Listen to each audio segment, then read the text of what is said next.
बहुत समय पहले एक छोटे से गांव में अर्जुन और वीर नाम के दो पक्के दोस्त रहते थे। दोनों बचपन से साथ खेलते, साथ खाते और साथ ही सपने देखते थे। गांव के पीछे बहुत ऊंचे ऊंचे पहाड़ थे, जिनके बारे में लोग कहते थे कि वे जादुई पहाड़ हैं। वहां कोई गया तो कभी वापस नहीं आया। एक दिन अर्जुन ने वीर से कहा, सुन वीर, अगर सच में वो पहाड़ जादुई हैं तो हमें जाकर देखना चाहिए। क्या पता वहां कोई खजाना छिपा हो। वीर पहले तो डर गया, पर अर्जुन की जिद देखकर मान गया। अगली सुबह दोनों कुछ खाना, एक पानी की बोतल और एक लाल रिबन लेकर निकल पड़े।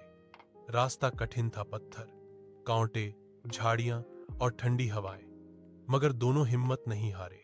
जैसे ही वे पहाड़ की चोटी के पास पहुंचे, अचानक आसमान से एक नीली रोशनी चमकी। वह रोशनी एक बूढ़े साधु में बदल गई। साधु मुस्कुराया और बोला, बहादुर बच्चों, ये जादुई पहाड़ हर किसी को नहीं दिखते। जिसने सच्ची दोस्ती निभाई हो वही यहां तक पहुंचता है। अर्जुन और वीर ने झुककर प्रणाम किया। साधु ने कहा, अब तुम्हें एक वरदान मिलेगा, पर एक ही। अर्जुन बोला, मुझे सोने चांदी चाहिए। वीर ने कहा, मुझे हमारी दोस्ती हमेशा जिंदा रखनी है। साधु ने मुस्कुराकर कहा, जो अपने दोस्त के लिए वर मांगे वही सच्चा जादूगर है। फिर उसने अपनी छड़ी से आकाश की ओर इशारा किया और दोनों के सामने सोने के फूलों का बगीचा उगाया।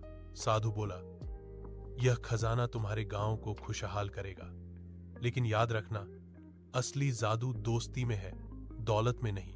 दोनों दोस्तों ने वादा किया कि वे इस खजाने को अपने गांव के भले के लिए इस्तेमाल करेंगे। वे गांव लौटे और सच में उस दिन से गांव में कभी गरीबी नहीं आई।